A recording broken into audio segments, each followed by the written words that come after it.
अडोनेस के part second में स्वागत है दोस्तों। स्टेंजास 1 से लेकर के 19 तक का हम पहले ही कवर अप कर चुके हैं। यहाँ पर आज हम आगे बढ़ते हैं। स्टेंजा 20 से लेकर के 37 तक देखेंगे इस पार्ट सेकंड में। ऑलरेडी आपको पता है ये पोएम काफ़ी लेंदी है। टोटल इसमें 55 स्टेंजास हैं। तो टाइम तो आपको इसमें डेफिनेटली देना पड़ेगा अगर आपको इस पूरी पोएम को समझना है। लाइन बाय लाइन एक्सप्लेनेशन को जारी रखते हुए हम बात करते हैं आगे।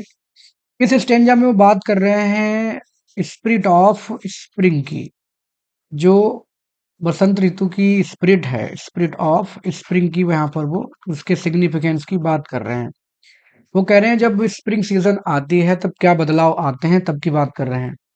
और जैसा कि हमने बाकी एलिजीज में देखा है, जब इतनी बड़ी बड़ी पोएम्स लिखते हैं ये पोएट लोग, तो जिसके ऊपर ये बेस्ड होती है, जैसे कोई एक मैन पे बेस्ड होगी किसी न किसी पोएट पर, बाद में उसमें बहुत सारे अपनी खुद की फिलोसफी, खुद के आइडियाज सब इंक्लूड करते चले जाते हैं।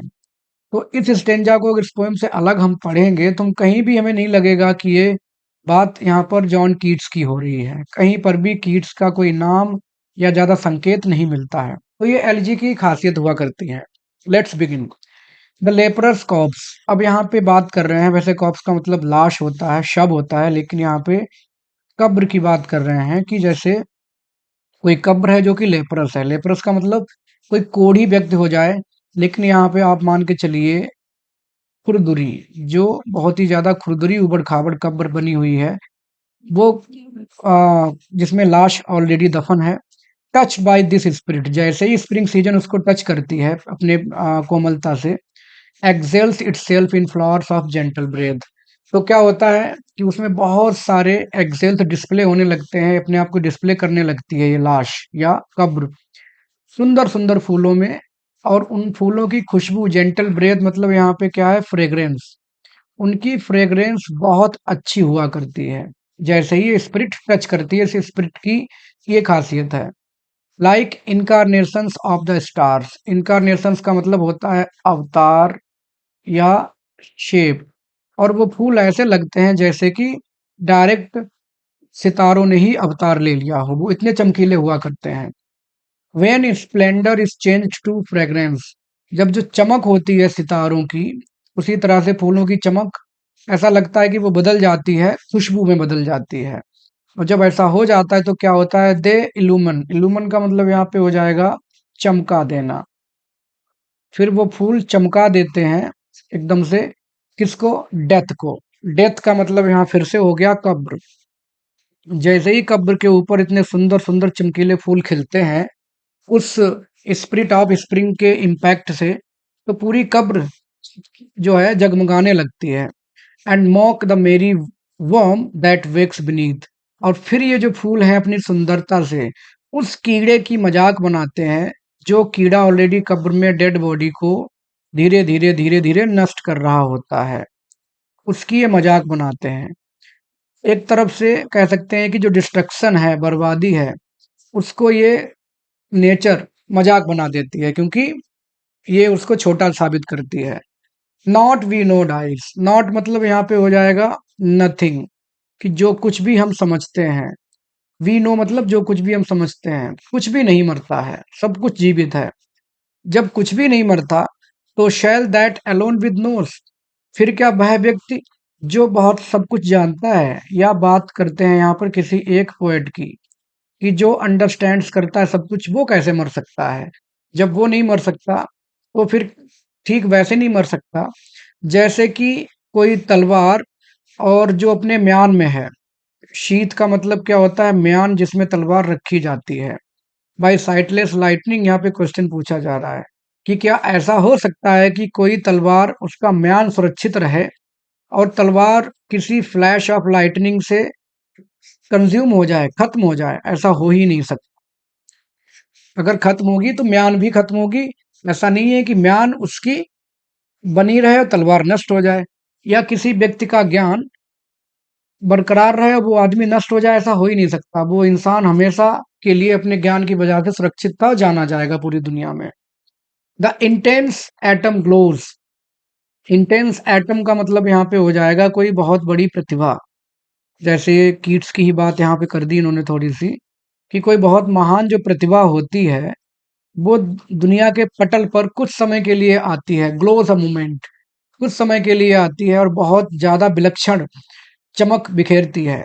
देन इज़ क्वेंच्ड, और फिर वो प्रतिभा जो है बुझ जाती है, वो चमक उसकी बुझ जाती है।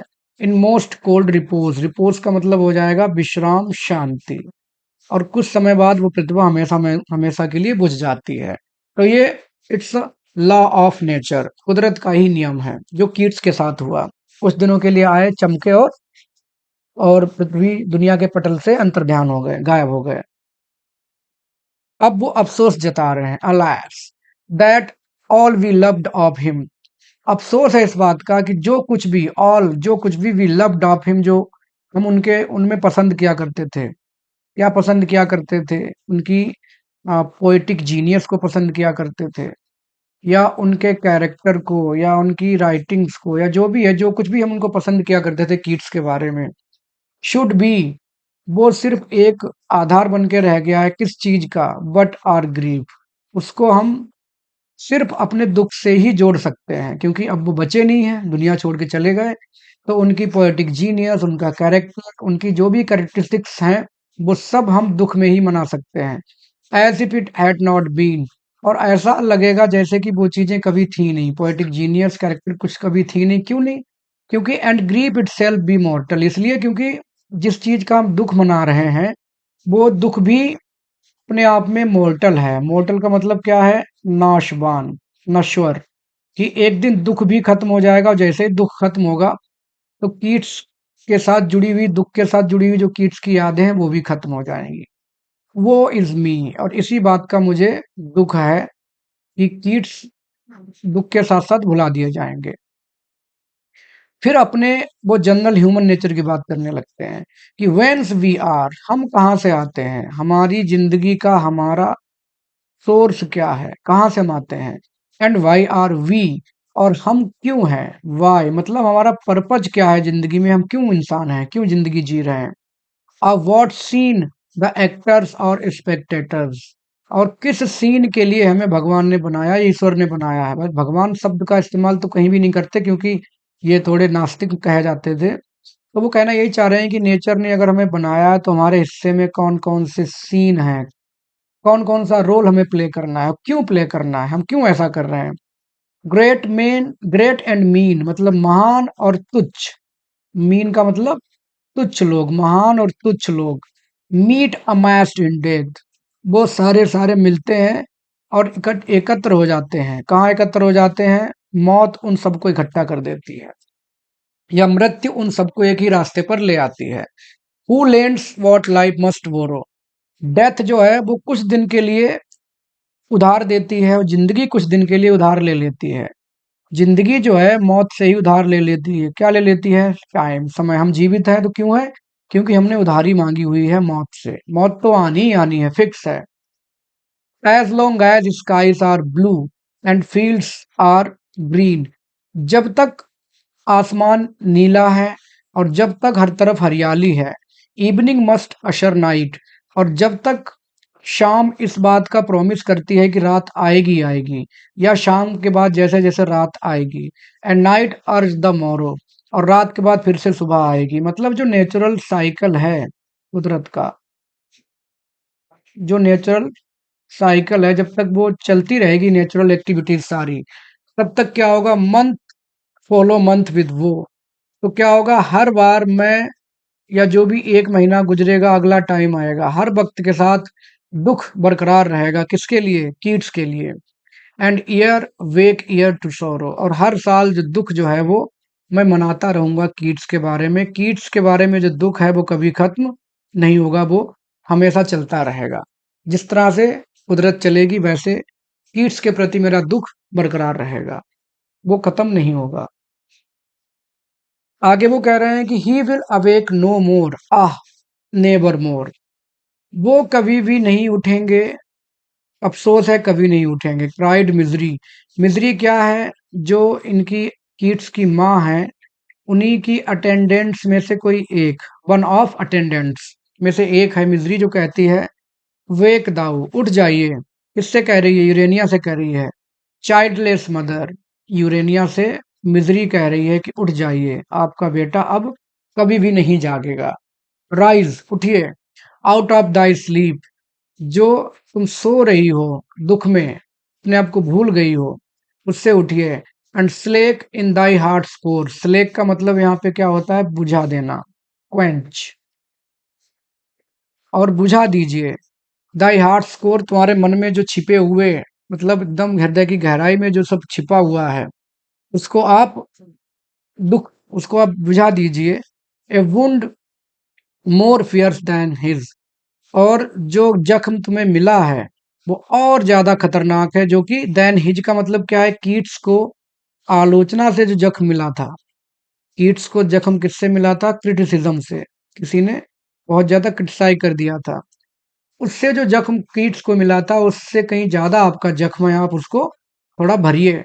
विद टीयर्स एंड साइज, किससे, आंसुओं से और आहों से। साइज का मतलब क्या है, जो आ, आदमी जब रोता है तो बहुत ज्यादा सिसकियां भरने लगता है। साइज का मतलब सिसकियां, छोटे छोटे बच्चे बहुत देर तक रोते हैं तो सिसकियां भरने लगते हैं, उनसे आप उस जख्म को भरिए। And all the dreams that watched Urania's eyes, इसके अलावा बहुत सारे सपने जो यूरेनिया के अटेंडेंट्स थे वो भी हैं, उन सब ने यूरेनिया की आंखें देखी, या वो सारे सपने जो यूरेनिया की आंखों में रहा करते थे। एंड ऑल द इकोस, और वो सारी गूंजें, वो सारी ध्वनियां जो यूरेनिया के अटेंडेंट के तौर पे काम करती थी। whom their sisters song had held in holy silence, अपने उस पवित्र शांति में जिनके गीतों को यूरेनिया सुना करती थी, वो सारे मिलकर के, मतलब सपने, गूंज, ये सब सारे मिलकर के चिल्लाए, क्राइड, चिल्लाए, अराइज, उठो या उठिए। यूरेनिया को ये सब कह रहे हैं कि उठिए, कीट्स के ऊपर रोने का कोई फायदा है नहीं। स्विफ्ट, क्योंकि अब वो उठेंगे नहीं। Swift as a thought by the snake memory stung, इतनी तेजी से जैसे कि, जैसा लगता है किसी मेमोरी ने या सांप की, जैसे जो याद है उसने सांप की तरह डंक मार दिया हो यूरेनिया को, इतनी तेजी से वो उठती है। फ्रॉम हर अम्ब्रोजल रेस्ट, एम्ब्रोजल का मतलब हो जाएगा डिवाइन, कि वो स्वर्ग में बैठी हुई डिवाइन रेस्ट से। The fading Splendor sprung, the fading Splendor का मतलब क्या है कि दुख उसको इतना ज्यादा है कि उस दुख से उसकी पूरी जो चमक है, स्प्लेंडर, वो ऐसा लग रहा है कि नष्ट हो गई है। तो फेडिंग स्प्लेंडर किसको बोल रहे हैं, यूरेनिया को ही बोल रहे हैं, कि उस अपनी उसकी खूबसूरती की सारी चमक उस दुख से नष्ट हो गई है, क्योंकि उसको अपने बेटे के मरने का दुख है। और बहुत तेजी से वो उठती है यूरेनिया अपने उस सिंहासन से, जहां पर वो बैठी हुई है डिवाइन थ्रोन पर। She rose like an autumnal night, और वो इस तरह से उठती है जैसे कि पतझड़ में जो रात हुआ करती है। That springs out of east, जो पूरब से उठती है। And follows wild and rear the golden day, और वो दिन का पीछा करती है, जो दिन पूरे दिन खिला रहा। और ड्रियर का मतलब यहाँ पे क्या हो जाएगा, सैड, दुखी दिन का पीछा करती है और दिन को भगा देती है, और रात तुरंत आ जाती है। इस तरह से वो पीछा कर रही है दिन का। विच ऑन इटर्नल विंग्स, जो कि अपने अमर पंखों पर, even as a ghost abandoning bier, दिन अपने, जैसे अब यहाँ कौन भाग रहा है, ये बात हो रही है दिन के लिए। दिन अपने अमर पंखों के ऊपर ऐसे भागता है जैसे कि एक भूत अबेंडनिंग छोड़ छोड़ देता हो, किसको, अर्थी को। बियर का मतलब टिकटी या अर्थी, जिस पर शव ले जाया जाता है शमशान के लिए, या जहां भी उसका अंतिम संस्कार होना है। Had left the earth a corpse, और जैसे ही, जैसे भूत अर्थी छोड़ के भागता है, वैसे ही लग रहा है कि दिन ने पृथ्वी रूपी जो लाश है उसको छोड़ दिया है और रात आ गई है। इतनी तेजी से यूरेनिया उठ करके चलती है। सौरो एंड फियर, दुख और भय, सो स्ट्रक, उससे इतनी ज्यादा सताई हुई, सो राउज्ड, इतनी ज्यादा उस दुख में उत्तेजित, सो रैप, और इतनी ज्यादा अपने आप में मगन या भूली हुई। रैप का मतलब यहाँ पे क्या हो जाएगा, अपने आप में मगन, भूल गई सब कुछ यूरेनिया। सो सैडन राउंड हर, और इस तरह से दुखी कि उसके आसपास, like an atmosphere of stormy mist, जैसे कि धुंध उसके आसपास छाई हो, वैसे दुख और डर उसके आसपास छाया हुआ है। यूरेनिया को दुख और डर ने घेर लिया है। So swept her on her way. Swept her का मतलब यहाँ पे क्या हो जाएगा, वॉकड क्विकली, कि वो बहुत तेजी से चलती है अपने रास्ते के प्रति। कहाँ जा रही है वो, किस के पास। इवन टू द मोurnफुल प्लेस, उस दुख दुख भरे स्थान पर, वेयर अडोनिस ले, जहां पर कीट्स की डेड बॉडी पड़ी हुई है, वहां पर वो अपने दुख से पहुंचती है, बहुत स्पीड से पहुंचती है वहां पर, इतना ज्यादा उसको दुख है। Next, out of her secret paradise she sped, अपने उस रहस्यमयी स्वर्ग से वो शी स्पेड का मतलब क्विकली, बहुत तेजी से वो चलती है, आगे बढ़ती है। थ्रू कैंप्स एंड सिटीज, कहाँ कहाँ से वो गुजरती है, वो आर्मी कैंप्स से गुजरती है। कैंप्स का मतलब यहाँ पे हो जाएगा आर्मी कैंप्स, जहाँ पर सोल्जर्स कैंप लगाए हुए हैं लड़ाई लड़ने के लिए, खून बहाने के लिए। एंड सिटीज, उन शहरों से जो पत्थर और स्टील से बने हुए हैं, और साथ ही साथ वो ह्यूमन हार्ट्स, मानवीय हृदयों से होकर के गुजर रही है। आ कहाँ रही है, कीट्स के पास। विच टू हर एरी ट्रेड, और जो हार्ट्स हैं इंसानों के, वो उसके स्वर्गीय पैरों की तरफ ईल्डिंग नॉट का मतलब होता है समर्पण करना। मतलब देखा जाए तो इंसान का हृदय बहुत नरम होना चाहिए, लेकिन वो नरम नहीं है, उसके हृदय, इंसानों के हृदय नरम नहीं है जहां से वो गुजर रही है। बल्कि हुआ क्या, wounded the invisible palms of her tender feet, उसके इंसानों के हृदयों से जब वो गुजरी, तो उस घायल हो गए उसके इनविजिबल पाम्स। इनविजिबल पाम्स का मतलब क्या है, तलवे। उसके पैर के जो तलवे हैं, जिनको इंसान नहीं देख पा रहे हैं, वो घायल हो गए हैं इंसानों के हृदय से जब वो गुजरी। ऐसा क्यों हुआ है, क्योंकि एक तरफ जो इंसानों की जुबान है वो कैसी है, बार्ब्ड टंग्स हैं। बार्ब्ड टंग्स का मतलब क्या है, बुराई करने वाली। इंसानों की जो जुबान है वो बुराई करने वाली है। और जब वो इंसानों के हृदय से गुजरी, thoughts more sharp than they, तब उनके मन में जो विचार थे, वो उनकी जुबान से भी ज्यादा तीखे थे। मतलब कहना ये कुल मिला के तंज है इंसानी भावनाओं के ऊपर, कि उनके विचार उनकी जुबान से भी ज्यादा तीखे हैं। आदमी बोलता थोड़ा भले ठीक हो, लेकिन अंदर बहुत विचार तीखे हैं। Rent the soft form they never could repel, और उन्होंने उस सॉफ्ट, उसके मन को, या उसकी सॉफ्ट फॉर्म का मतलब यहाँ पे हो जाएगा उसके स्वर्गीय शरीर को। रेंट का मतलब यहाँ पे वुंड, घायल कर दिया उन लोगों ने अपनी जुबान से, विचारों से। यद्यपि they could never repel, repel का मतलब होता है पछतावा करना, लेकिन वो इतना नहीं कर पाए कि वो उसको पछतावा होता और वो पीछे लौट जाती कि नहीं अब मैं नहीं जाऊंगी किड्स के पास। उसका पछतावा बिल्कुल नहीं हुआ। दे कुड नॉट प्रिवेंट हर, वो उसको रोक नहीं पाए कीट्स के पास आने के लिए। हुज सैक्रेड ब्लड, उसका पैरों से एकदम पवित्र खून जो था वो बहने लगा। Like the young tears of May, और इस तरह से उसका खून टपक रहा है जैसे मई में ताजी ताजी बारिश हुई हो। यंग टीयर्स का मतलब रेन ड्रॉप्स हो जाएगा। जब मई में हल्की हल्की बारिश हुआ करती है, वैसे उसका खून टपक रहा है। पेप्ड विद इटर्नल फ्लावर्स, जहां जहां वो खून की बूंदें गिरी हैं, वहां पर अमर फूलों का जन्म होता है। दैट अनडिजर्विंग वे, हालांकि ये वाले जो फूल हैं, अमृत मतलब अमर फूल हैं, इनके लिए ये लोग डिजर्व ही नहीं करते थे, क्योंकि इन्हीं लोगों ने उसको घायल कर दिया अपने विचारों से, अपनी जुबान से इसे घायल कर दिया। तो इनको ये फूल डिजर्व नहीं करते थे, लेकिन उसके खून से वो फूल उगाए। जैसे रेन ड्रॉप्स गिरी हो, ऐसे उसका खून गिरा था। In the death chamber for a moment death, अब पहुंच गई है यूरेनिया डेथ चैम्बर में, जहां पर डेथ ने किड्स को अपने हवाले किया हुआ है। तो डेथ चैम्बर में फॉर ए मोमेंट, एक मिनट के लिए तो death shamed by the presence of that living might. Living might का मतलब क्या है, जीती जागती खूबसूरती या पावर। उसको देख करके डेथ का एक बार तो उसको शर्मिंदगी महसूस होने लगी। जैसे किसी छोटे से ऑफिस में मान लो जिले का डीएम आके खड़ा हो जाए अचानक से, तो सब घबरा जाएंगे कि डीएम साहब आ गए, ठीक वैसे ही। ब्लस्ट टू एनाइलेशन, एक बार तो ऐसा लगा कि डेथ विलुप्त हो जाएगी। एनाइलेशन का मतलब क्या होता है, पूरी तरह से विलुप्त हो जाना या खत्म हो जाना। इतनी उसको शर्मिंदगी हुई जैसे कि वो शर्म शर्म से विलुप्त हो जाएगी, खत्म ही हो जाएगी, ऐसा डेथ को लगा। एंड द ब्रेथ, जैसे डेथ चली गई, थोड़ी देर के लिए मृत्यु चली गई, ऐसा लगा कि जो सांस थी कीट्स की वो वापस आ गई है।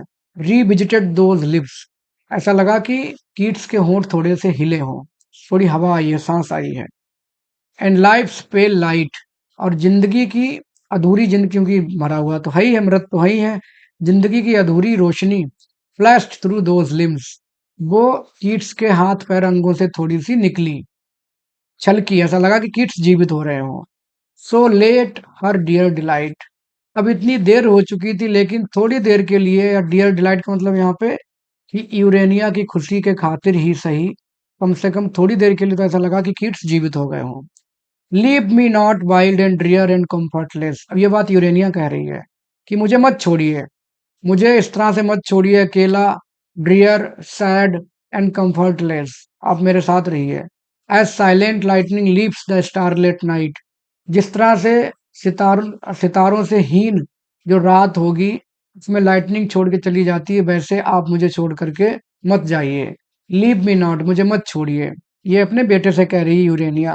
क्राइड यूरेनिया, और हर डिस्ट्रेस, उसका दुख, उसकी हताशा।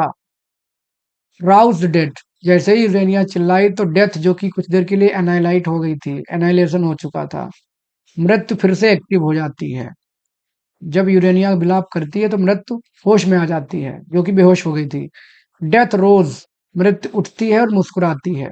एंड मेट हर वेन का रेस, और जैसे ही यूरेनिया ने कीट्स को किस किया, अपने बेटे को, तो उसकी किस बेकार चली गई। वेन का रेस का मतलब क्या हो जाएगा, बेकार किस, क्योंकि जैसे ही मृत्यु को होश आया, उसने कीट्स को फिर से मार दिया, ऐसा लगा था कि उसके कीट्स की सांसें चलने लगी हों, वो सांसें फिर से रुक गईं, ऐसा डेथ ने फिर से कर दिया। तो उसकी किस, वेन करेस, करेस का मतलब किस, यूरेनिया की अपने कीट्स के ऊपर बेकार चली गई, कोई असर नहीं हुआ उसका। Stay yet awhile, speak to me once again, वो कह रही है कि जो सांसें चल रही हैं कीट्स की, चली थोड़ी सी इमेजिनरी, कि वो थोड़ी और देर के लिए रुकिए, थोड़ा और। And speak to me once again, फिर से मुझसे एक बार बात करिए। किस मी, मुझे किस करिए। सो लॉन्ग बट एज किस में लिव, कम से कम उतनी ही देर जितनी की एक किस नेचुरली होती है। भाई किस की टाइमिंग क्या, थोड़ी सी, तो उस किस में जितनी देर तक किस हो उतनी देर तक आप रुकिए, मुझसे बात करिए। And in my heartless breast and burning brain, और मेरा हृदय, जो कि मतलब मेरा मतलब चेस्ट, जो कि हार्टलेस हो चुकी है, उसमें हृदय बचा ही नहीं दुख की वजह से। एंड बर्निंग ब्रेन, और मेरा दुखी मन, जिसमें बहुत सारी भावनाएं जल रही हैं, खत्म हो रही हैं। दैट वर्ड, दैट किस, तुम्हारे बोले गए शब्द, जो पहली लाइन में कह रही हैं स्पीक, और तुम्हारी वो किस जो आप मुझे करोगे। शैल ऑल थॉट्स एल्स सर्वाइव, भले ही सारे मेरे विचार नष्ट हो जाएं, लेकिन वो किस, वो तुम्हारे शब्द हमेशा सरवाइव करेंगे, हमेशा बने रहेंगे, क्योंकि इन्हें, यूरेनिया को अपने बेटे से इतना ज्यादा प्यार है। With food of saddest memory kept alive, और उस दुखी याददाश्त के लिए वो आपके किस, आपके शब्द एक भोजन का काम करेंगे, जिससे कि मैं जीवित रहूंगी, या वो याद जीवित रहा करेगी उन शब्दों और उस किस की वजह से। सैडेस्ट मेमोरी रहेगी बट वो अलाइव रहेगी, उसी शब्दों की वजह से, किस की वजह से जीवित रहेगी। नाउ दाउ आर्ट डेड, क्योंकि आर्ट डेड, तुम मर चुके हो। As if it were a part of thee, ऐसा लग रहा है कि ये शब्द जो हैं, जो किस, जो शब्द होंगे तुम्हारे, वो ऐसा लगेगा मुझे कि जैसे ही तुम्हारे ही हिस्सा है। My Adonis, I would give all that I am, जो मैं हूं, मैं वो सब कुछ छोड़ सकती थी। मतलब यूरेनिया जो है, वो गॉडेस ऑफ पोएट्री है, और वो है कैसी, वो पूरी तरह से इमोर्टल है। लेकिन कीट्स के लिए कह रही है कि जो मैं हूं वो मैं छोड़ सकती हूँ, मतलब मैं इमोर्टलिटी छोड़ सकती हूँ, मैं तुम्हारे लिए मर सकती हूँ, लेकिन but I am chained to time, लेकिन मैं समय से बंधी हुई हूँ। समय से बंधी का मतलब कि मेरे पास इमोर्टलिटी है, मैं मर नहीं सकती, वरना मैं तुम्हारे साथ मर जाती, मैं मर नहीं सकती। And cannot thence depart, और इसीलिए मैं तुम्हारे साथ साथ नहीं चल सकती, वरना मैं तुम्हारे साथ खुद ही स्वर्ग, या जो भी, जहां भी तुम्हारी डेड बॉडी या तुम्हारी स्पिरिट जाती, मैं वहां जाती, लेकिन मैं इमोर्टल हूँ, इस बात का मुझे दुख है। O gentle child, beautiful as the world. अब वो कीट्स को जेंटल चाइल्ड कह रही हैं कि मेरे प्यारे बच्चे, सुंदर तो तुम थे ही थे। Why didst thou leave the trodden paths of man, क्यों तुमने छोड़ दिया। ट्रोडन पाथ्स ऑफ मैन का मतलब हो जाएगा इंसानों के द्वारा चला हुआ रास्ता। ट्रोडन का मतलब चला हुआ, यूज किया हुआ रास्ता तुमने क्यों छोड़ दिया, क्यों तुम दुनियादारी छोड़ के इस तरह से मृत हो गए। टू सून, इतनी जल्दी। And with weak hands, weak hands का मतलब हो जाएगा कमजोर हाथों से, या यहाँ पे कह सकते हैं कि वीक टैलेंट। तुम, तुम्हारे पास जो टैलेंट थी वो बहुत अभी वीक थी। नहीं लिखनी चाहिए थी तुम्हें इतनी महत्वाकांक्षी पोएम। कौन सी लिखी थी, एंडीमियन, वो नहीं लिखनी चाहिए थी।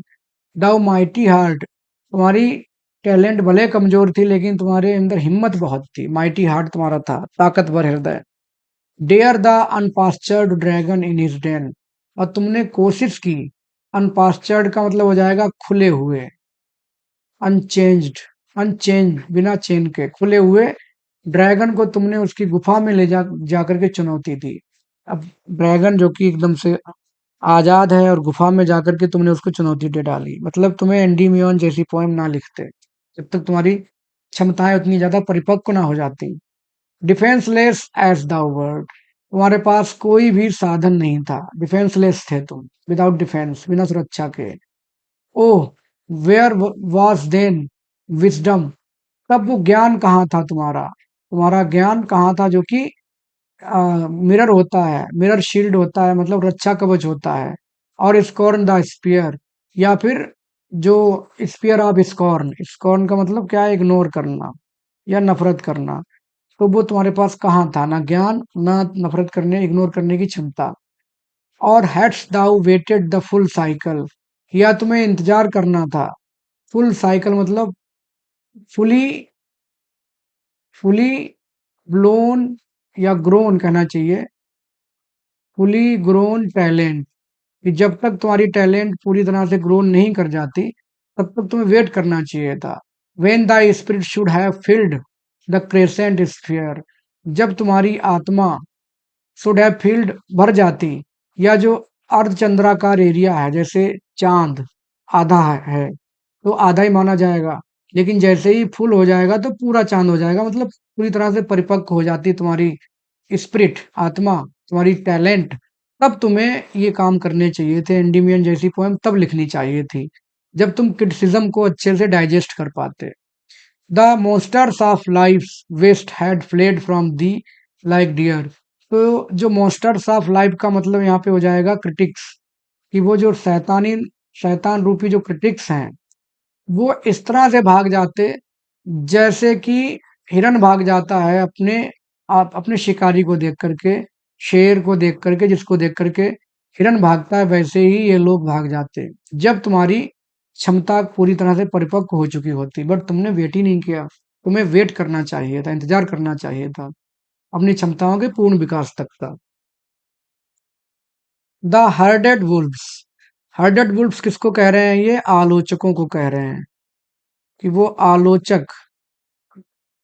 आलोचकों को कह रहे हैं जो कि लगता है भेड़ियों के झुंड जैसे रहते हो। बोल्ड ओनली टू परस्यू, वो जब भी किसी का पीछा कर पाएंगे या जब भी किसी को क्रिटिसाइज कर पाएंगे जब वो भीड़ में होंगे। एक भेड़िया किसी पे अटैक नहीं करेगा, अगर भीड़ में है तो जरूर करेगा सारे मिलके। द ऑब्सीन रेवंस, नीच, रेवंस का मतलब यहाँ पे गिद्ध, कि वो तुच्छ नीच गिद्ध। क्लैमरस ओवर द डेड, और वो ऐसे हैं जो मृत बॉडी के ऊपर बहुत शोर मचाते हैं, या ऐसे जो कमजोर पोएट हैं, कमजोर कवि हैं, उनकी पोएम्स की खूब ये आलोचना किया करते हैं, शोर मचाया करते हैं, ऐसे लिखता है वैसे लिखता है। The vultures to the conqueror's banner true, और जो गिद्ध हुआ करते हैं वो किसके प्रति सच्चे होते हैं, जो विजेता राजा है, क्योंकि इनको क्या चाहिए, इनको चाहिए फ्लैश। जो विजेता राजा है तो वो विजेता है तो बहुत ज्यादा सैनिकों को मारेगा दूसरे पक्ष के, तो इनको खूब मांस मिलेगा गिद्धों को, तो ऐसे हैं ये लोग। Who feed where desolation first had fed. वो वहां जाकर के खाना खाते हैं, मांस का भोजन करते हैं जहां पर बर्बादी पहले ही अपना काम कर चुकी है। मतलब जो डिफीटेड आर्मी है वो वहां बर्बादी पहले ही आ चुकी है। फिर वो बहुत सारे लोग मारे गए तो वहां पर ये लोग जाकर के और ज्यादा मांस का भोजन करते हैं और बर्बादी जहां पहले ही घटित हो चुकी है। And whose wings rain contagion, और जब ये उड़ते हैं तो इनके पंखों से सिर्फ और सिर्फ इन्फेक्शन, कंटेजियन का मतलब क्या होता है, इन्फेक्शन, वो सिर्फ इन्फेक्शन फैलाते हैं, करप्शन फैलाते हैं, बुराई फैलाते हैं। नाउ हाउ दे फ्लेड, जब भी कहीं उड़ते हैं जाते हैं। When like Apollo from his golden बाउ, अपोलो का मतलब यहाँ पे हो जाएगा, अपोलो यहाँ पे कहा गया है लॉर्ड बायरन को। लॉर्ड बायरन एक खुद ही रोमांटिक पोएट थे कि वो क्या याद दिलाना चाह रहे हैं कि देखो कैसे भागे थे जब लॉर्ड बायरन ने फ्रॉम इस गोल्डन बाउ का मतलब क्या हो जाएगा, अपनी टैलेंट से, जब उन्होंने बहुत सारे क्रिटिक्स का मुंह बंद कर दिया था। The Pythian of the age one arrow sped, Pythian का मतलब हो जाएगा भाई लॉर्ड बायरन, उन्होंने वन एरो, एक ही एरो छोड़ा था क्रिटिक्स के ऊपर। और वो क्या था, उन्होंने एक वर्क लिखा था, the English bards and the Scotch reviewers, the English words and the Scotch reviewers, उन्होंने एक वर्क लिखा था जिसमें उन्होंने क्रिटिक्स को आड़े हाथों लिया था लॉर्ड बायरन ने। तो सारे के सारे जो जितने क्रिटिक्स थे सबका मुंह बंद हो गया था। और जब ऐसा हुआ तो लॉर्ड बायरन खूब मुस्कुराया कि देखो मैंने सबका मुंह बंद कर दिया। And smiled, the spoilers tempt no second blow, ये फर्स्ट ब्लो था, ये जो वर्क लिख दिया था उन्होंने, the English words and the Scotch reviewers. तो इसमें उन्होंने क्रिटिक्स की मजाक बना दी थी लॉर्ड बायरन ने। तो स्पॉयलर्स या क्रिटिक्स ने टेम्प्ट नो सेकंड ब्लो, उन्होंने दोबारा ऐसा कोई काम ही नहीं किया कि लॉर्ड बायरन कोई दूसरा ब्लो या दूसरी रचना लिखते, उनकी मजाक बनाने वाली, उनको रोस्ट करने वाली type. They fawn on the proud feet that spurn them lying low. Fawn का मतलब यहाँ पे क्या हो जाएगा, फ्लैटरी। जो शक्तिशाली लोग हैं, प्राउड फीट का मतलब क्या हो जाएगा, पावरफुल लोग। जो पावरफुल लोग हैं, ताकतवर लोग हैं, उनके तो पैरों पे जाकर ये लोग गिर जाते हैं, उनकी चापलूसी करते हैं, उनकी रचनाओं की ये तारीफ करते हैं।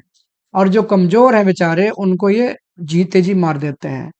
फिर जब ये लोग उनके पैरों पे गिरते हैं पावरफुल लोगों के, फिर वो लोग पसंद किया करते हैं इनको कि हाँ तुम इसी लायक हो, तुम पैरों के नीचे ही कुचले जाओगे क्योंकि तुम नीच हो। तो ये पावरफुल लोगों की आलोचना नहीं करते।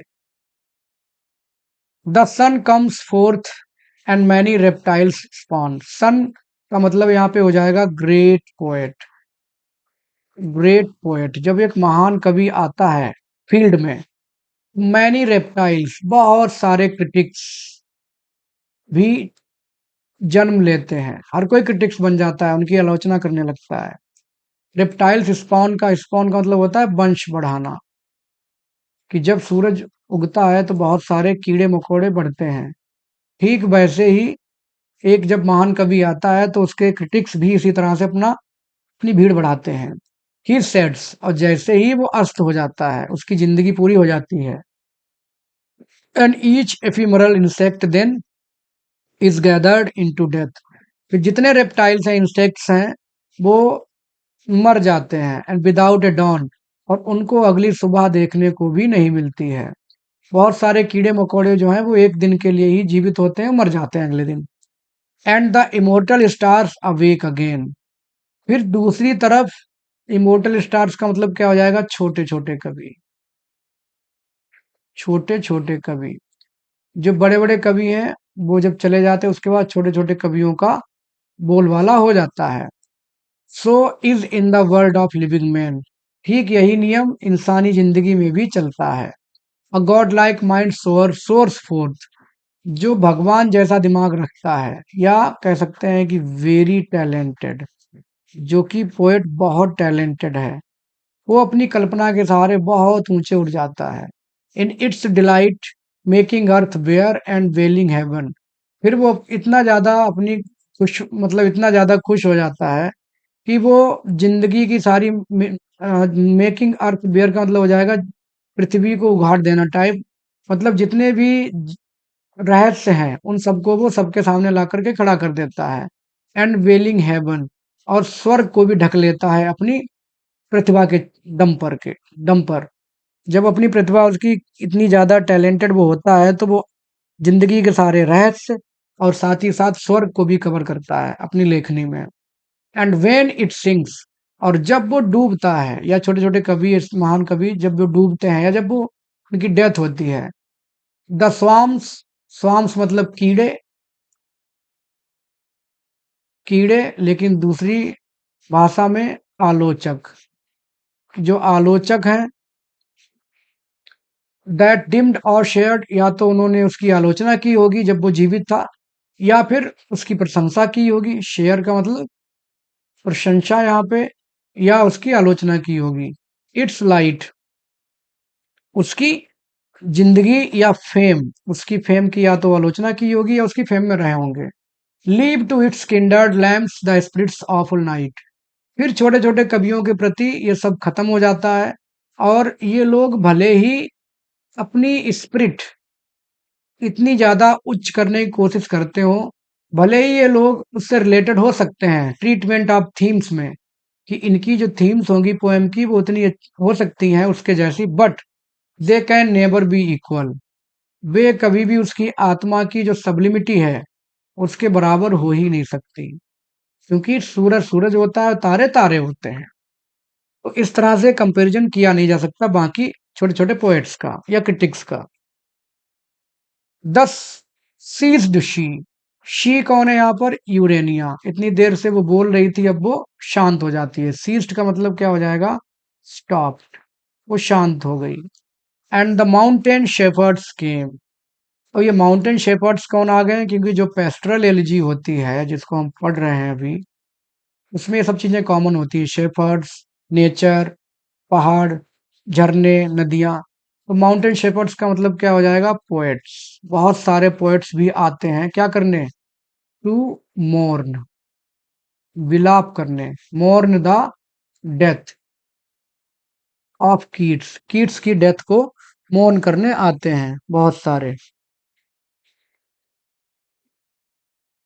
देयर गार्लैंड्स सियर, बहुत सारी मालाएं पहन करके वो आते हैं, लेकिन वो सारी मालाएं हैं कैसी? विदर्ड हो चुकी हैं, पूरी तरह से मुरझा चुकी हैं। देयर मैजिक मैंटल्स रेंट, और जो भी उन्होंने क्लोक पहने हुए हैं, क्लोक मतलब लबादा टाइप पहने हुए हैं, वो सब कैसे हैं? रेंट हैं। रेंट मतलब जीर्ण शीर्ण, फटे पुराने हो चुके हैं। The Pilgrim of eternity, the Pilgrim of eternity किसकी बात कर रहे हैं यहाँ पर? वो बात कर रहे हैं यहाँ पर लॉर्ड वायरन की। लॉर्ड वायरन की बात कर रहे हैं वो, कि लॉर्ड वायरन जो है वो भी पिलग्रिम ऑफ इटर्निटी थे। Whose fame over his living head, जिनकी प्रसिद्धि over his living head like heaven is bent, उनके मतलब सिर के ऊपर इतने ज्यादा वो फेमस थे जैसे कि आसमान प्रसिद्धि के रूप में छाया हुआ हो, या उनके साथ साथ उनकी पॉपुलैरिटी चला करती थी। लॉर्ड बायरन की जो फेम थी वो उनके साथ साथ चला करती थी, इतने ज्यादा वो फेमस थे। आगे वो कह रहे हैं अर्ली, कि बहुत कम उम्र पे, अर्ली का मतलब बहुत जल्दी, उन्होंने वो फेम प्राप्त कर ली थी अपने राइटिंग से। He was famous very early but enduring movement, भले ही वो फेमस जल्दी हो गए हों लेकिन उनकी फेम जो थी वो एवर लास्टिंग थी, हमेशा चलने वाली। केम, वो लोग आए। Wailing all the lightnings of his song, वो सारे लोग आए, माउंटेन शेफर्ड्स जो यहाँ पे दिखाए जा रहे हैं। और वेलिंग ऑल द लाइटनिंग का क्योंकि वो सारे के सारे बहुत महान कवि थे, तो उनकी जितनी भी चमक थी उनके गीतों की, या उनके गीतों की जो भी पॉपुलैरिटी, जो भी हैप्पीनेस थी, उसको वो लोग कम करते हुए आए। जैसे कभी भी हम किसी के दुख को बांटने जाएंगे तो डेफिनेटली हम भी दुखी होंगे वहां पर। अगर आप खुश भी हैं तो आपको तुम्हें कंट्रोल रखना पड़ेगा। हालांकि खुश तो कोई नहीं होता ऐसे मौके पर, लेकिन आपको अपने एटिकेट्स बदलने पड़ेंगे। You will have to seem to be sad. तो इसी तरह से वो लोग दिखाते हुए आए कि हाँ वो लोग भी दुखी हैं, क्योंकि किड्स की डेथ हो चुकी है। इन सॉरो, दुख में, फ्रॉम हर वाइल्ड्स, दुख में, एंड फ्रॉम हर वाइल्ड्स, ये नाम है, आयरनी नाम है किसका, आयरलैंड का। और वाइल्ड्स का मतलब है जंगल से, अपने जंगलों से आयरलैंड ने भी एक अपना मोरनर भेजा। मोरनर मतलब विलाप करने वाला एक व्यक्ति भेजा। The sweetest lyrist of her saddest wrong, जो बहुत अच्छी लिरिक्स लिखा करता था। कौन था वो था थॉमस मूर। थॉमस मूर के बारे में बात की गई है, यहाँ पर एल्यूजन है ये। उनको भेजा उसने, आयरलैंड ने। हर सैडेस्ट रॉन्ग, हर सैडेस्ट, हर किसके लिए आया, आयरलैंड के लिए। आयरलैंड के लिए जो भी उसके खिलाफ इनजस्टिस किया इंग्लैंड के द्वारा या बाकी देशों के द्वारा, उन सब इनजस्टिस को ये थॉमस मूर कविताओं में लिखा करते थे, उनको लोगों को जागृत करने के लिए। तो इस तरह से सैडेस्ट रॉन्ग मतलब दुखी भावनाओं के एक अच्छे कवि थे। And all and love taught grief, क्योंकि प्यार बहुत था इनके अंदर, प्रेमी टाइप के। And taught grief to fall like music from his tongue, जो अब तक वो प्यार की भाषा थी, उस प्यार ने इनको दुख भरे गीत गाना भी सिखा दिया। और जो म्यूजिक था, वो दुख भरा म्यूजिक भी इनकी जुबान से निकलने लगा, मतलब ये भी आए और इन्होंने भी विलाप करना शुरू कर दिया, बहुत ही म्यूजिकल अंदाज में। जिस तरह से ये लव थीम को लिखा करते थे, वैसे ग्रीफ की थीम को इन्होंने बहुत अच्छे से गाया, कवर किया। Midst others of less note, less note का मतलब लेस पॉपुलर, कम प्रसिद्ध लोग भी आए। लोग का मतलब वही कवि लोग। Came one frail form, frail form मतलब एकदम कोई कमजोर सा दिखने वाला कवि आता है, कमजोर शरीर का एक मॉर्नर आता है। अब फैंटम अमंग मेन, और उसको देख के ऐसा लग रहा था जैसे कि वो आत्मा हो, बस हवा की आत्मा या भूत जैसी आत्मा हो। कंपेनियन लेस, और उसका कोई भी साथी नहीं है, साथी विहीन वो आया है मौन करने। And as the last cloud of an expiring storm, और वो ऐसा लग रहा है जैसे कि तूफान गुजर चुका है और वो उसका अंतिम बादल बचा हुआ है जो कि टूट रहा है, धीरे धीरे खत्म हो रहा है।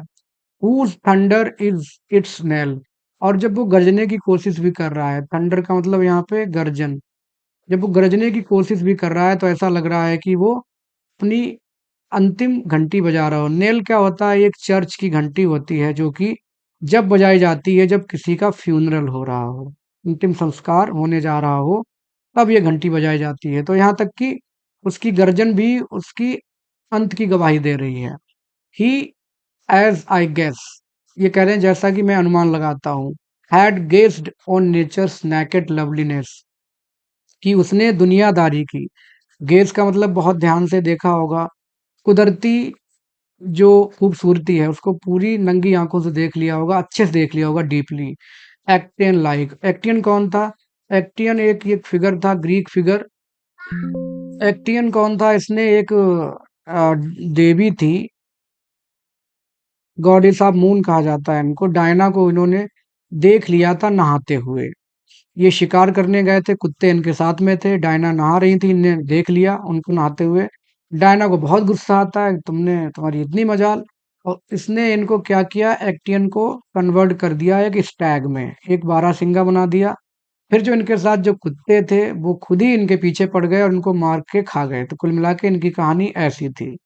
तो इसी तरह से ये जो व्यक्ति हैं जो आए हैं यहाँ पे मोर्निंग करने, विलाप करने, इन्होंने भी जिंदगी की जितनी खूबसूरती या जो भी चीजें हैं उनको इन्होंने नंगी आंखों से, या हम कह सकते हैं बहुत डीपली देख रखा था, इस खूबसूरती को बहुत डीपली देख रखा था। और वो उल्टी पड़ गई इनके ऊपर। And now he fled ashtray, क्योंकि अब ये भागने लगे हैं। एस्ट्रे का मतलब क्या है, आवारा लोगों की तरह, जो कि आवारा हो चुका हो। With feeble steps over the world's wilderness, कमजोर कदमों से। वर्ल्ड्स वाइल्डरनेस का मतलब यहाँ पे क्या हो जाएगा, दुनिया का जो एग्जिस्टेंस है वो बहुत ज्यादा वाइल्ड हो चुका है, मतलब उसमें इन्हें अब कुछ भी अच्छा नहीं दिखाई दे रहा है, सब बेकार दिख, पूरी दुनिया ही बेकार दिख रही है।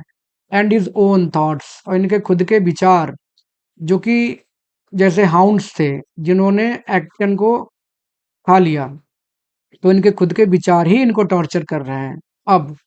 अलोंग दैट रग्ड वे, और ये उस कठोर रास्ते पे चल रहे हैं, ये भाग रहे हैं, कठोर रास्ते पे चल रहे हैं। परस्यूड लाइक रेजिंग हाउंड्स, इनके पीछे गुस्से में इनके हाउंड्स जो थॉट्स हैं वो कुत्तों की तरह इनके पीछे पड़े हुए हैं, जो कि their father and there pray, जो कि कभी इनके पिता थे विचारों के, क्योंकि विचार यही जन्म दे रहे थे उन विचारों को, तो ये विचारों के कौन हुए? पिता। लेकिन अब वही विचार इनको अपना शिकार समझ रहे हैं। जैसे एक्टियन के खुद के डॉग्स ने उसको खा लिया, तो विचार हैं जरूर इनके, इन्हीं के द्वारा जन्म दिए गए, लेकिन वो अब इनको शिकार समझ रहे हैं, इनका शिकार करने के लिए तैयार हैं। कुल मिला के जिंदगी में सुकून नहीं है। अब ये हैं कौन? देखा जाए तो एक तरह से ये इनडायरेक्टली शैली अपने बारे में ही बोल रहे हैं, ये शैली ही है कहीं ना कहीं। अब वो कह रहे हैं पार्ड लाइक। पार्ड लाइक का मतलब क्या है? लाइक लेपर्ड, जिस तरह से एक लेपर्ड होता है उसकी तरह एक और आत्मा आती है, ब्यूटीफुल एंड स्विफ्ट, बहुत सुंदर और बहुत ही एक्टिव, बहुत शरारी टाइप की active. A love in desolation masked, और वो ऐसी आत्मा है जिसने हमेशा, डेसोलेशन का मतलब यहाँ पे क्या है? बर्बादी में भी प्यार फैलाने की कोशिश की है। मतलब जो ह्यूमैनिटी है, उस ह्यूमैनिटी में इस इंसान ने हमेशा प्यार फैलाने की ही कोशिश की है, मानव जाति के लिए हमेशा प्यार उसने फैलाया।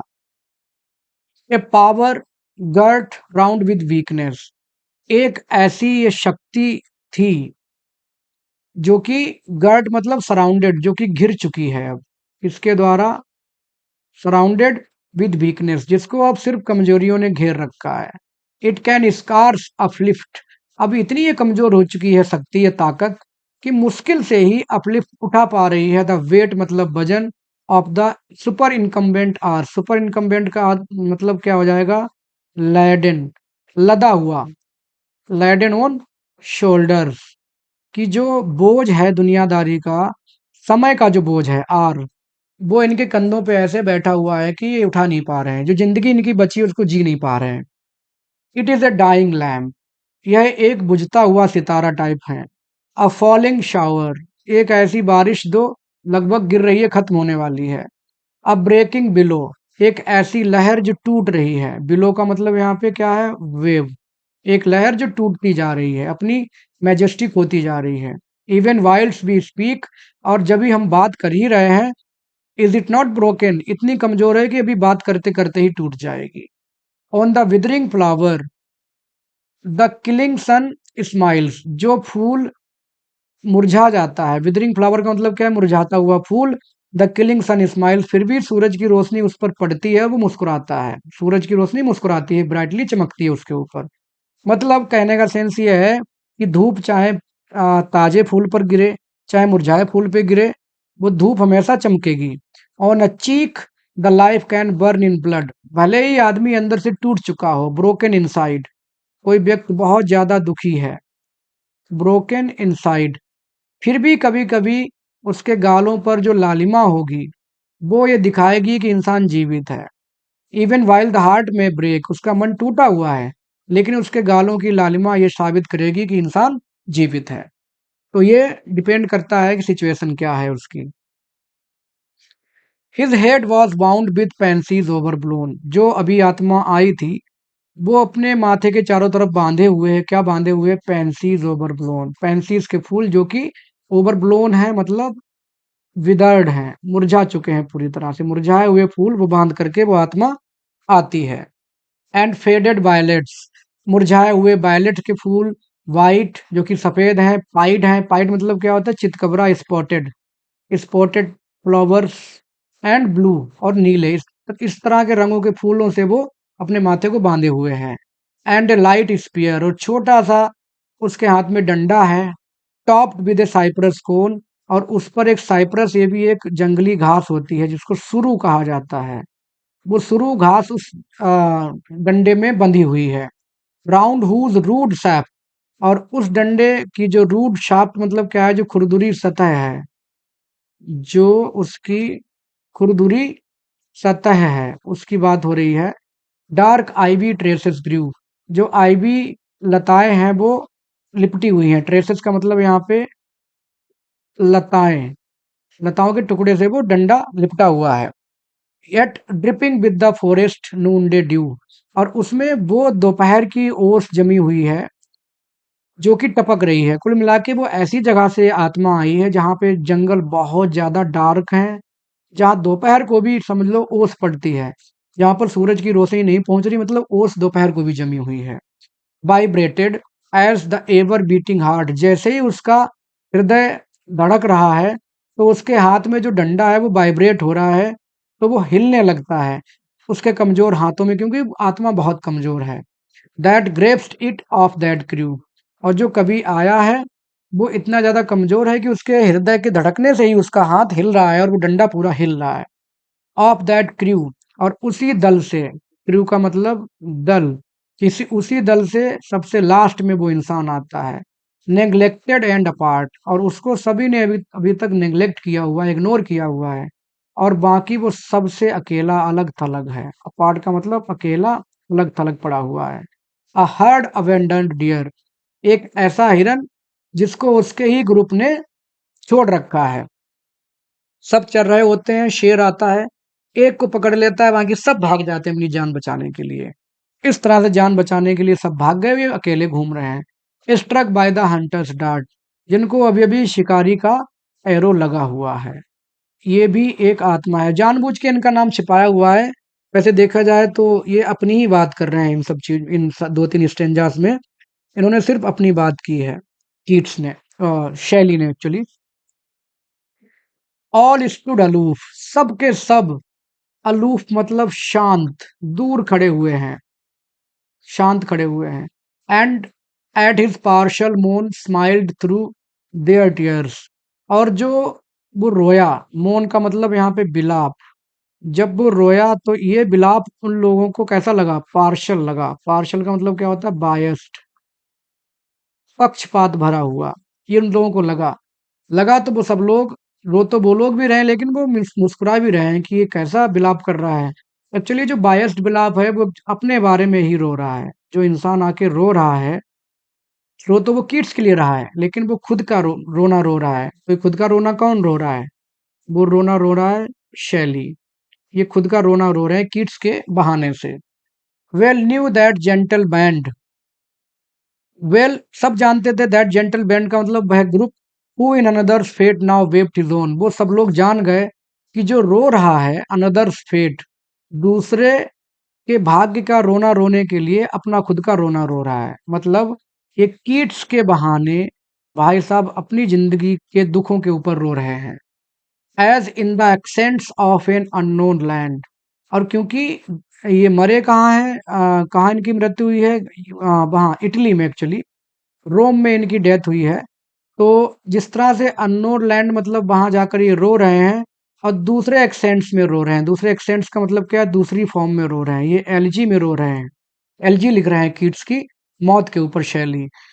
तब उसने नए तरीके से भी दुख मनाना शुरू किया, मतलब उसने नई जॉनरा या नए जॉनर में लिखना शुरू किया है, नए जॉनरा में लिखना शुरू किया है एलजी में। तो इनकी जो माँ है कीट्स की, यूरेनिया, उनको थोड़ा शक हो जाता है। वो कहती हैं ये कौन है, स्कैंड मतलब उन्होंने बड़े ध्यान से देखा कि ये नया तरीके से रोने वाला कौन है। द स्ट्रेंजर्स मीन का मतलब यहाँ पे क्या हो जाएगा, चेहरा, फेस। उन्होंने उस नए इंसान का चेहरा देखा। एंड मरमर्ड, और बुदबुदाई धीरे से, हु आर्ट दाउ, उन्होंने पूछा कि तुम कौन हो, तुम कौन हो। ही आंसर्ड नॉट, तब उस मोर्नर ने, शैली ने जवाब नहीं दिया। लेकिन अचानक से उन्होंने जो अपने माथे पर इतना सब कुछ लपेट रखा था, ये पूरी जड़ी बूटियां टाइप की, made bare his branded and ensanguined brow. Ensanguined का मतलब क्या हो जाएगा, रेड विद ब्लड, खून से एकदम लथपथ अपना, ब्राउ मतलब फेस, माथा खोल करके दिखा दिया। चेहरा भी कह सकते हैं, माथा भी कह सकते हैं, दिखा दिया। विच वॉज लाइक केन्स और क्राइस्ट, जो कि कैसा था, केन की तरह था। केन जिन्होंने अपने भाई एबल की हत्या कर दी थी, क्राइस्ट, जिनको भी एक मुकुट पहनाया गया था थॉर्न्स का, कांटों का। कुल मिला के इन दोनों लोगों को बहुत टॉर्चर किया गया दुनिया में। ठीक वैसे ही इनका भी टॉर्चर होता रहा है दुनिया में, अकॉर्डिंग टू शैली, खुद ही इनका टॉर्चर होता रहा है। तो जब इनकी माँ ने, यूरेनिया ने देख लिया, कीट्स की माँ ने देख लिया कि ये ऐसा व्यक्ति है, तो उन्होंने कहा, oh that it should be so, अच्छा तुम तो बहुत, खुद ही तुम बहुत दुख के सताए हुए हो। ये इस लाइन का मतलब ये हुआ कि ओह, तुम भी दुख के सताए हुए हो मेरे बेटे कीट्स की तरह। तो कीट्स और शैली दोनों की जिंदगी लगभग एक जैसी बताई गई है। What softer voice is hushed over the dead, तब तक कोई और आ जाता है रोने वाला। और कैसे रो रहा है? बहुत सॉफ्ट वॉइस में, एक बहुत धीमी मधुर आवाज में कोई रो रहा है। तो पूछा जा रहा है कि कौन झुका हुआ है, कौन झुक करके रो रहा है? ओवर द डेड मतलब कीट्स की डेड बॉडी के ऊपर कौन ऐसे रो रहा है? अथॉट, अथॉट का मतलब हो जाएगा across.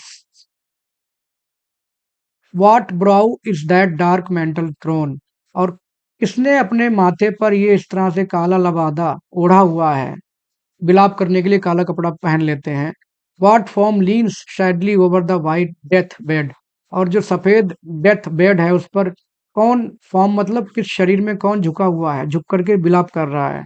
In mockery of monumental stone, और वो मजाक बना रहा है किसकी? कब्र पे जो लगा हुआ पत्थर होता है उसकी मजाक बना रहा है। The heavy heart heaving without ए मोन, और जो इंसान एकदम शांत है, उसका हार्ट बहुत हैवी है, लेकिन एक भी मोन मतलब विलाप की एक भी आवाज बाहर नहीं आ रही है। इतना ज्यादा वो बंदा दुखी है कि वो बोल नहीं पा रहा है, चुपचाप चुपचाप बस रो रहा है। इफ इट बी ही, यदि वो वही है, वही का मतलब यहाँ पे कौन है? ये वही है ली हंट। ये कौन है? ली हंट, जो कि एक तरह से मेंटोर थे किसके? जॉन कीट्स के। Who the gentlest of the wise, जो बुद्धिमानों में सबसे ज्यादा जेंटल हैं। उन्होंने किड्स को टॉट, पढ़ाया, सूद, कंफर्ट किया, लव्ड, प्यार किया, ऑनर्ड, उनकी रिस्पेक्ट की, है ना? और डिपार्टेड वन, डिपार्टेड वन का मतलब किड्स, जिन्होंने किड्स की हमेशा केयर की, प्यार किया, उनका सम्मान किया। ये कौन है? ली हंट की बात हो रही है, जो कि खुद आए हैं विलाप करने। लेट मी नॉट वैक्स मी, ये अपने लिए कह रहे हैं शैली की, यदि ये ली हंट हैं और दुखी होके विलाप कर रहे हैं तो मुझे उनको परेशान नहीं करना चाहिए। विद इनहार्मोनियस साइज, इनहार्मोनियस का मतलब यहाँ पे हो जाएगा in appropriate. In appropriate size से मुझे उनको परेशान नहीं करना चाहिए, उनको रोने देना चाहिए।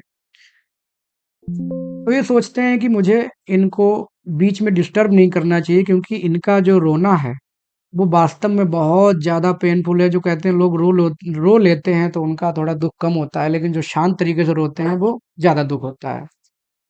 At the silence of that hearts accepted sacrifice, अगर वो शांत हैं तो उनका जो शांतिमय रोना है वो एक्सेप्ट किया जा रहा है किसके द्वारा? एज सैक्रिफाइस, जो व्यक्ति मृत हो चुका है किड्स, उनके द्वारा। उनके रोने का या उनका जो सैक्रिफाइस है, वो आंसू नहीं बहा रहे हैं, उस सैक्रिफाइस को एक्सेप्ट किया जा रहा है उस मृत व्यक्ति के द्वारा। तो मैं कौन होता हूँ उसमें? अपना इन अप्रोप्रिएट साइज डालने वाला। मेरा कोई मतलब नहीं है कि मैं उनको परेशान करूं, उनको अपना दुख अपने तरीके से व्यक्त करते देना चाहिए। ली हंट के बारे में बात की है इन्होंने यहाँ पर। अब are Adonis has drunk poison, अब सब बात कर रहे हैं जितने लोग हैं कि हमारे अडोनिस ने पॉइजन पी लिया है। पॉइजन मतलब जहर, काहे का? आलोचना का। जो आलोचना हुई थी एंडीमियन की, उसकी बात की गई है कि आलोचना का जहर पी लिया है। Oh, what deaf and viperous murderer could crown, कि कितना बहरा और कितना जहरीला वो मर्डरर होगा। मर्डरर मतलब कौन है? ये आलोचक, कि कितना जहरीला आलोचक रहा। Could crown life's early cup with such a draught of woe, कि एक बहुत ही जहरीला और बहुत ही खतरनाक आलोचक या हत्यारा ही इस तरह से जिंदगी को, उस कप में, जिंदगी रूपी कप में वो जहर भर सकता है। वो घूंट, दुख का घूंट भर सकता है, जो बहुत ज्यादा निकम्मा, नीच, तुच्छ टाइप का व्यक्ति होगा, जिसने जिंदगी के प्याले में वो घूंट, दुख का घूंट भर दिया। The nameless worm, nameless worm का मतलब भाई कीड़ा, उसको ये बुराई कर रहे हैं। द नेमलेस वर्म मतलब भाई कीड़ा, वुड नाउ इन इटसेल्फ डिसोन, अब उससे पूछा जाएगा तो अपने आप ही वो इस चीज को रिजेक्ट कर देगा, वो नहीं मानेगा कि मैंने कीट्स की हत्या की हुई है। If it felt yet could escape the magic tone, और वो ऐसा था, वो चाहता तो कीट्स की पोएट्री की, कीट्स की पोएट्री की जो मैजिक टोन थी उसको वो क्या कर सकता था, महसूस कर सकता था, लेकिन वो फिर भी उस चीज से स्कैप कर गया, उस मैजिक से वो बच गया। क्यों बच गया?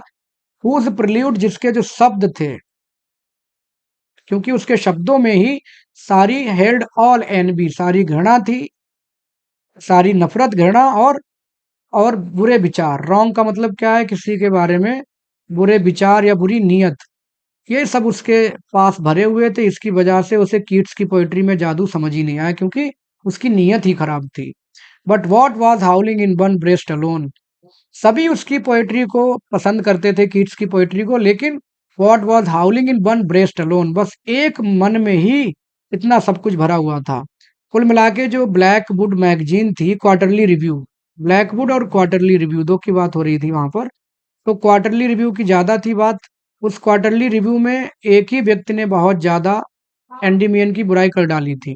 तो कह रहे हैं कि बस एक ही व्यक्ति ऐसा था जिसके मन में इतना सब कुछ था, बाकी सब लोगों ने कीट्स की पोएट्री के जादू को महसूस किया था।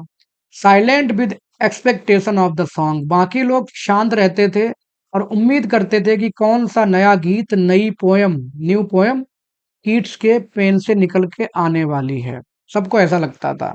Whose master's hand is cold, लेकिन अब जो गीत है उस पोइट्री के मास्टर कौन थे? कीट्स। उनका हाथ अब ठंडा हो चुका है, मतलब he can not hold pen, अब उनके हाथ में पेन नहीं है।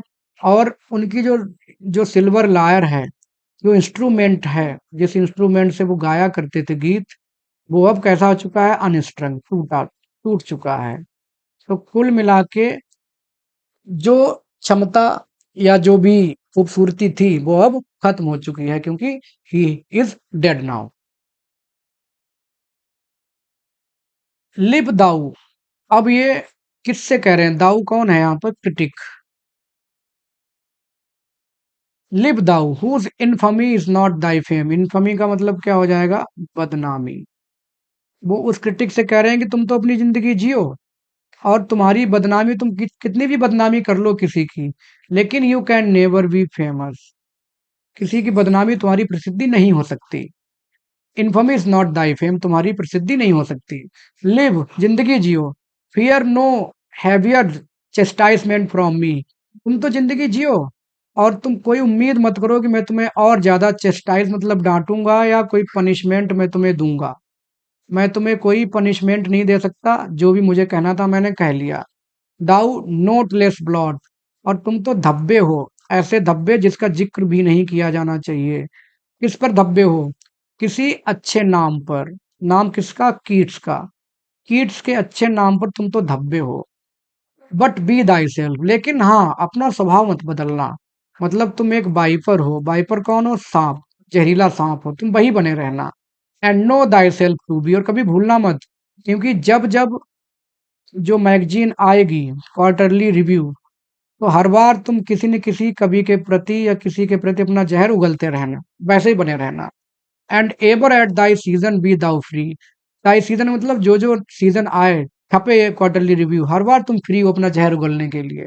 टू स्पिल द वेनम, है ना? स्पिल द वेनम, जहर उगलने के लिए। वेन दाई फैंग्स ओवरफ्लो, जब तुम्हारे जहरीले दांत ओवरफ्लो करने लगे, जब वो विष तुम्हारा ना रुके तुम्हारे दांतों में, उगल डालो, भूलना मत। रिमोर्स एंड सेल्फ कंटेंट, कभी ना कभी तुम्हें पश्चाताप होगा, कभी ना कभी तुम्हें आत्मग्लानी होगी। शैल क्लिंग टू दी, आत्मग्लानी पश्चाताप जरूर तुमसे चिपकेगा, जरूर तुम पर प्रहार करेंगे दोनों चीजें। हॉट शेम, शर्म से तुम्हारा चेहरा लाल हो जाएगा, है ना? ब्राउ, जो तुम जिसको छिपाते घूम रहे हो, सीक्रेट ब्राउ का मतलब क्या? तुम जिसको छिपाते घूम रहे हो, वो चेहरा तुम्हारा शर्म से जरूर लाल हो जाएगा एक दिन, क्योंकि तुमने एक निर्दोष इंसान का कत्ल किया है। And like a beaten hound, और ऐसे कुत्ते की तरह जिसको पीटा गया है, वैसे तुम कांपोगे, जैसे कि तुम आजकल कांप रहे हो। तुम आज से ही कांप रहे हो, और वैसे ही तुम पीटे हुए कुत्ते की तरह कांपा करोगे। तो ये सब तुम्हारी क्या होगी? सजा होगी। इस तरह से वो बहुत सारे बातें कह रहे हैं क्रिटिक्स के बारे में। तो दोस्तों ये थे next 18 stanzas from the poem Adonais. The rest in stanzas will be covered in the next video. If you like the video, you can subscribe the channel, share the video and like it. Thanks for watching.